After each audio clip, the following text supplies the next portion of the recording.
Michael, as a fellow conservative Catholic, I was curious why so many pro-life conservatives are pro-contraception, because it seems that contraception kind of leads to an idea that children are side effects, or kind of leads to the idea that you don't have to have kids, and kind of seems to lead to the idea that if you are pregnant, then you can get rid of it with an abortion.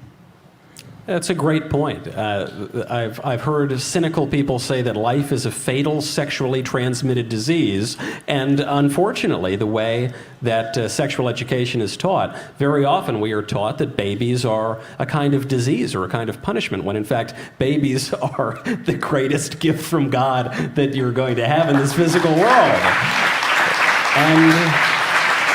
And it's very sad, because a lot of people will struggle. By the time they wake up to this fact, they may struggle to conceive because they're older and they've put things off. Just as a personal note, I've got one baby. He's 13, 14 months old. I wish I knew the precise number. My wife's going to yell at me when I get home. I guess it'll be 13 months old. And I have another baby on the way, and I'm very excited. But the first one didn't happen right away. I thought, this is going to be 2 seconds. I've been told my whole life, if you look at a girl the wrong way, she's going to get pregnant. And it didn't happen. I have a number of friends who've put this off, and now they're really struggling and they're really upset. And it's a huge problem that we realize all too late. To your point on why the pro-life movement doesn't focus on it, I think it doesn't focus on it because of priorities, because political action requires you to prioritize certain things.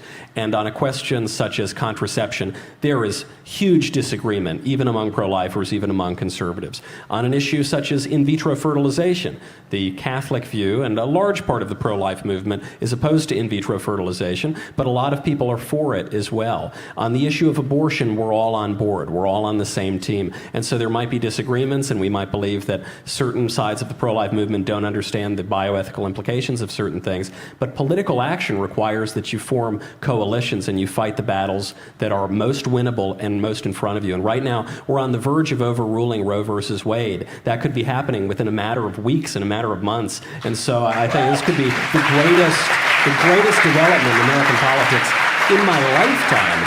And so I just think we're going to fight that battle first, and if we can get that win, it will be such a huge victory. We can, hopefully, that major victory will inculcate a culture of life throughout the country, and we can deal with these second and third order questions after that. So I will say also, one of the things that I think is interesting and fun about this podcast is that Michael and I have often very different views.